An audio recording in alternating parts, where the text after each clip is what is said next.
Hey everybody, how you doing? Mark here. Out for a nice long ride before work.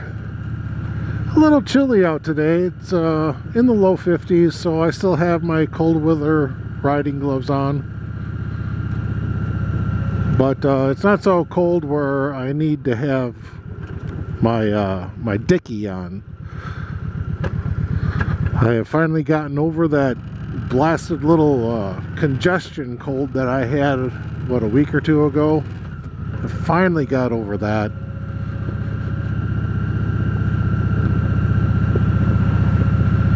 And as you can tell, I am out on Mercy today. And I'll tell you why. But first, let me kind of update you on some stuff that I have done with Mercy since the last time you have seen her.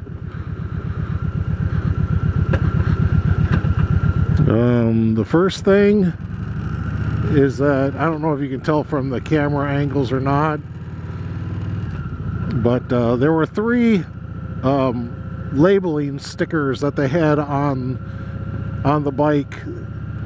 One was on the gas tank. It was for the fuel.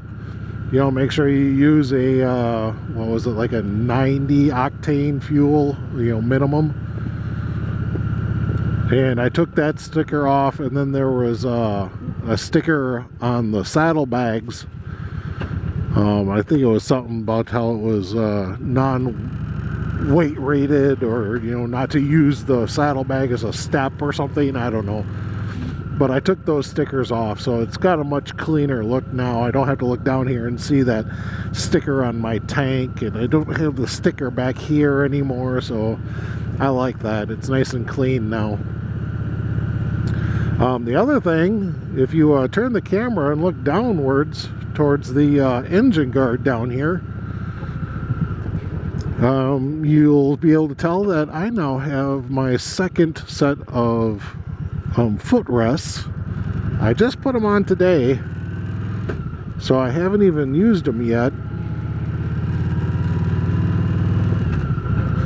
So when I was out on my iron butt, I could do that, or I could do that, but now I got a higher one, so now I could really stretch my legs out, get them elevated a bit, and then just do that when I'm not using them. This one seems to be hitting my toe, so I might have to readjust that one. The one on the other side does not do that. So I'm going to see about turning this one in maybe a little bit. And that's pretty much everything that I've done with Mercy. I still haven't done the oil change for the year yet. Technically, I think I have until the end of April, beginning of May to get that done, you know, for the 1 year, because there's no way between the two bikes, between Angel and Mercy, that I'm going to put over what was it, 6,000 or 7,000 miles in a year just on this bike alone. I mean, I might, you never know, but typically I just do the 1 year. So I'm just waiting for that 1 year time to approach. I've got just over 5,000 miles on her now. I'm at 5,045.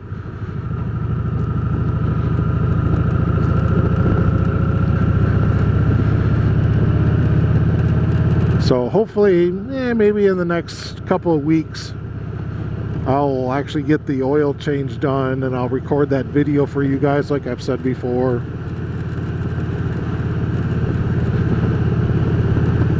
Let's see. Let me tell you why I'm actually riding Mercy today.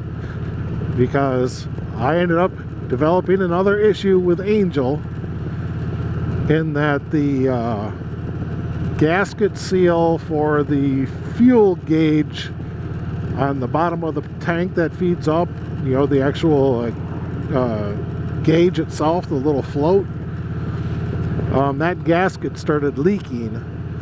So I'm actually getting a small amount of fuel leaking out of her And yeah, I want to get that gasket replaced. I don't know if I'm going to make a video of it or not. It's literally just pulling the seats off, pulling the tank off, you know, undoing the mounting plate for the sensor, taking the gasket off, putting the new gasket back on, putting it all back together. Pretty simple, really. However, I am jumping the gun a little bit in thinking that that's what the issue is. I could be completely wrong. It might be something else. Maybe the tank is rusting out around that sensor. I don't know. I mean, I had it apart a number of years ago, back when she developed another gas leak, and that was at the back of the tank, you know, underneath the seat and everything around that mounting bracket. But yeah, I mean, everything looked fine back then. You know, I don't remember seeing any rust or anything, so I'm assuming that that everything's fine down there, and that it's just the gasket. I mean, hell, maybe it's just the bolts have come loose and I need to just tighten them up. I really don't know. It was something that just all of a sudden happened. I literally went out into the garage yesterday, and I opened up the garage door, and it's like, man, the smell of gas is really strong in the garage today. You know, I mean, I got a snowblower and lawnmower and 3 motorcycles, and you know, I got gas jugs and stuff in the garage, so there's typically a small gas smell in the garage. But man, this time it was like really strong. And I was getting myself ready for work, and I was putting a few things in the Angel saddlebag, and I walked around to the other side, and yeah, there was a little puddle of fluid there, and I touched it and smelled it, and sure enough, it was gasoline. So yeah, before I even went into work, you know, I switched the bikes around, put everything on Mercy so I could ride Mercy yesterday, and left Angel sitting in the garage, headed right out to my my bike dealership place out on 51, Hanksters, and got that gasket ordered. It should be in sometime mid next week, so hopefully that will come soon and I can get her back on the road. So that's the reason I'm riding Mercy. It's just because Angel has developed a gasoline leak, and I got to get it taken care of. Another issue that I actually had with Angel, and I'm not sure exactly when it developed, but one day I was getting ready to go to work, and I was loading up my lunch bag and stuff into the saddlebag, and I noticed the zipper had split apart, and it was about halfway across. And it's like, well, that's not good. So I unzipped it from the bike and took it in my house, or you know, I was trying to reconnect it, actually, sorry, kind of misspeaking, jumping ahead of myself. So I'm sitting there trying to get it to go back on and rethread, and every time I started pulling the zipper, it was starting to split right away. It's like, what the hell? And so I was sitting there dinking around with it in the garage for a bit, and then I realized that right at the, you know, that long piece on the zipper that threads in, the fabric right there had split, and there wasn't enough tension to keep the teeth interlocked. You know, there was so much play in there that as soon as it started zipping, that tension was gone and the zipper would just split apart. So it's like, oh great, how do I fix that? You know, it's actually the material, the zipper itself, that has come apart. You know, it's actually broke, and trying to decide if I want to go down H. Nah, I think I'm going to keep going straight. And so anyway, I took the saddlebag in the house because that's where the rip was. It was actually on the saddlebag, not the yoke under the back passenger seat. It wasn't on that. It was on the yoke. It was on the saddlebag portion of it. So I went in the house and I was trying to figure out, can I somehow put a stitch in there to kind of keep it together or something. And my wife goes, well, why don't you try super gluing the fabric together?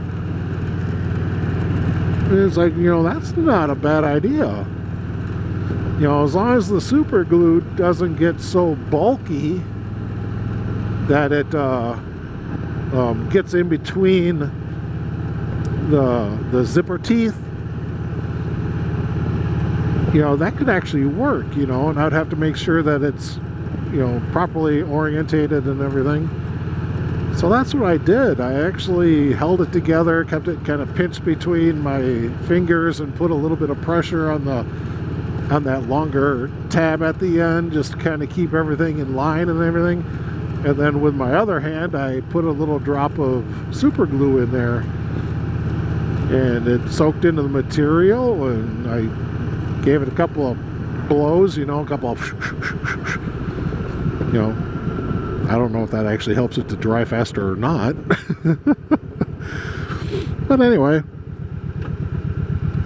after a little while, it's like, what, I think I'm just going to put another drop on there just to make sure that it's going to hold. I don't want that one little drop that I put on there to be the only thing holding it together. So I did that, and I actually waited till the next day. I gave that super glue a full 24 hours to dry, and I went out and got it on the yoke. It was a little harder to thread because that super glue did pile up just a little bit, but I was able to get it on, and it seems to be holding really well. So yeah, I'm happy with that.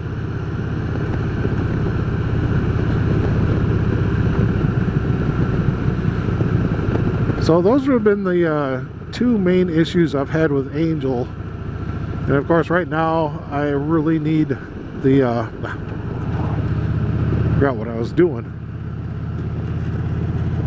So right now I just need to get that fuel level sensor gasket thing, a gauge gasket, whatever. I need to get that put on her, and then she should be right as rain. Now let's see what else we got going on. I tell you, I've had a lot going on in the past week. I had been talking with roofing contractors. I spoke with a number of them, tried to get some bids, try to talk about products and what this one will offer compared to this one, and what's the labor warranty and the product warranty and the manufacturing warranty, and just all this other stuff. And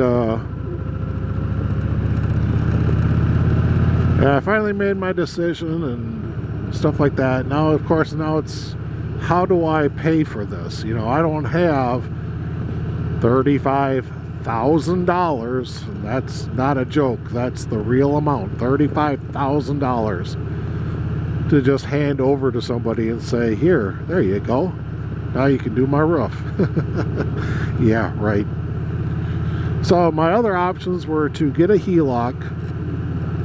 And what a HELOC is, I thought it was completely different, but this is what it is. It's a loan using your home equity that you've built up over your time in your house. Well, I've got a lot of equity in my house, but it is essentially just another loan. And maybe it will be about what your loan interest rate is, maybe not. I'm not sure exactly. I always thought that it was, okay, we're gonna put that much more back onto your mortgage that you're paying. You know, you'd gotten let's say you got a mortgage for $100,000, okay? And over time, you've taken that down to $50,000. Well, now you need to have this work done on your house to where you need to do $35,000 worth of repair. And I always thought that they would just add that onto the $50,000 and you'd have to repay back all that just all on one bill. No, that is not how it works. It is essentially another loan. But again, it's another loan that is using your house as collateral. You know, so you got your regular mortgage and then you have your HELOC loan. I really don't want to have another loan attached to my house. So I actually talked to the contractor that I signed with, and he says, yes, we can finance it for you. You don't need to have anything down. If you can't afford it, you know, we can finance the whole thing. It's blah, blah, blah of interest a month. And I talked to him a little bit, and I actually had him come down about a full 3 points of interest in order to sign with him. So I'm getting a fairly decent interest rate. You know, it's not like a 15 or something percent, you know, like a credit card would do or anything like that, or 19.99%. You know, it's actually quite a decent interest rate, at least for nowadays. So I am now waiting for well, we applied for the financing and got it. So now we're just waiting for them to contact us and start setting up time to, you know, schedule the construction. I'm getting a new roof and new gutters. They have to rip off the entire roof and redeck it because my house actually has the original cedar shake shingles under 2 layers of asphalt shingles.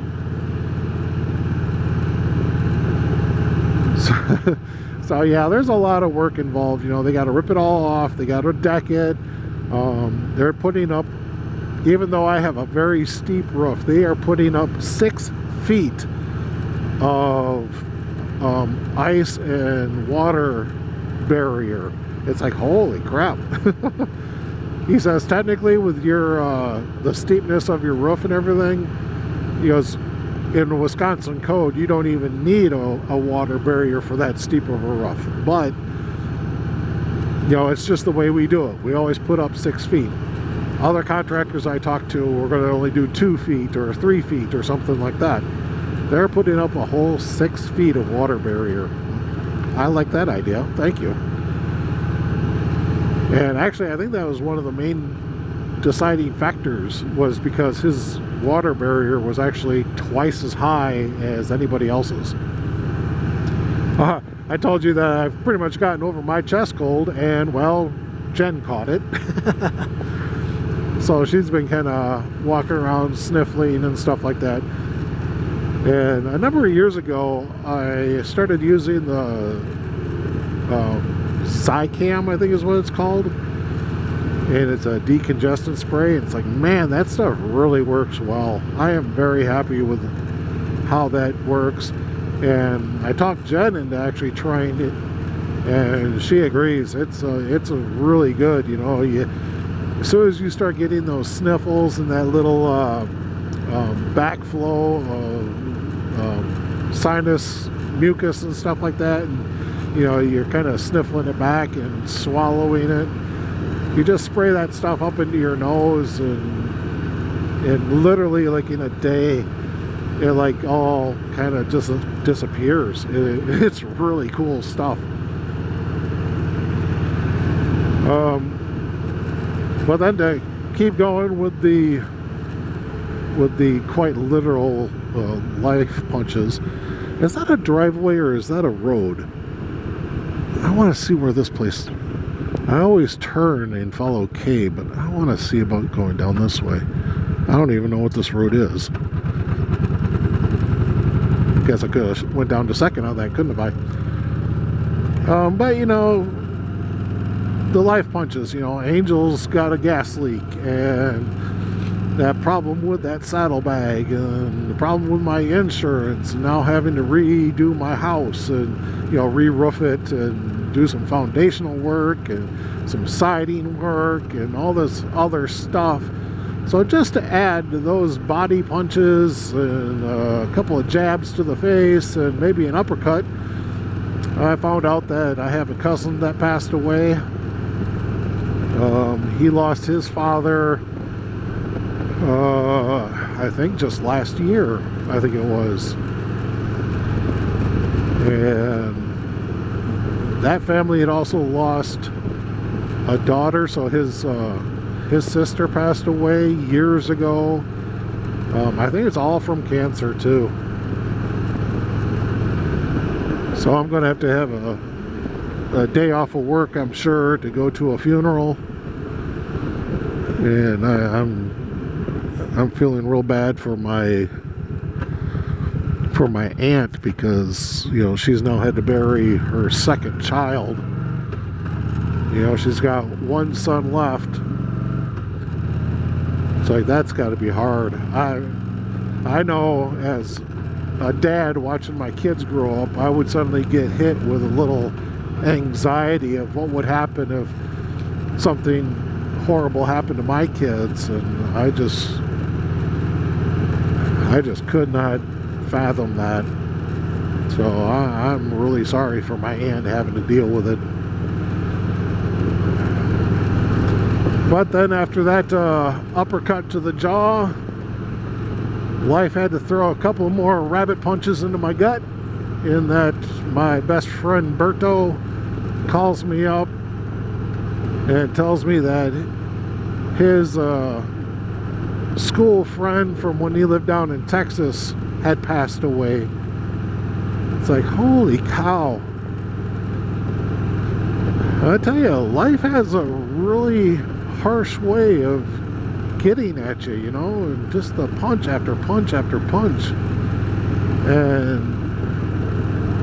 you know, oh, what's this? It says bridge is out.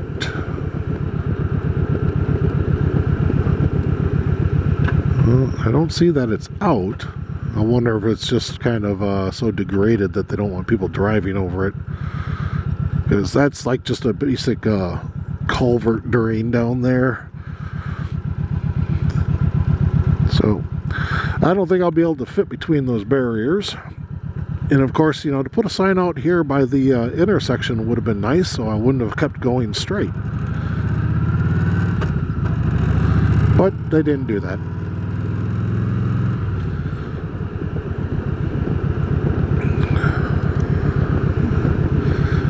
So yeah, guys, as you guys know, my closing words from my videos have become always believe.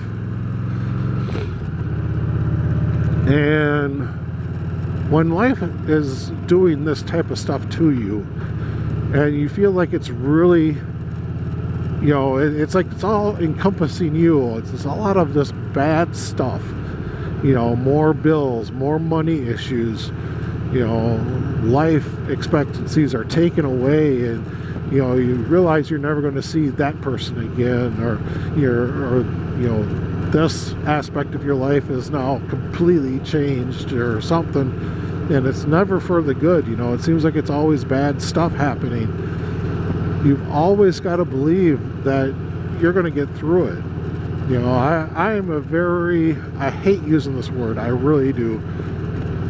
I'm a very religious person, in that I have a very strong faith in God. You know, I believe in Jesus Christ. I believe He died for our sins. And when I say always believe. I've always said that, you know, always believe heart, soul, mind, and body in yourself.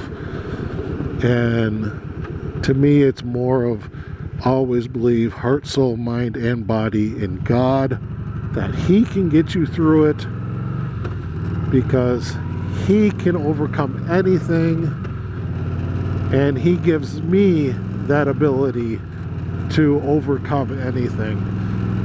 Because what does the Bible say?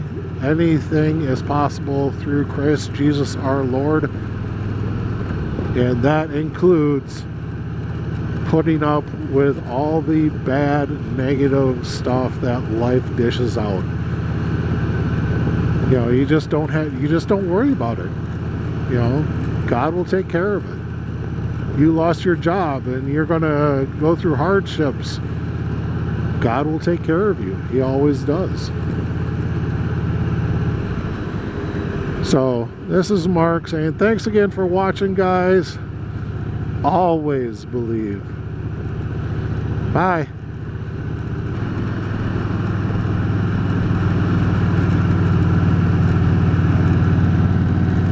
Oh, look at the little cabbies out there. I wish I could have gotten them on video. Oh, wait, I did.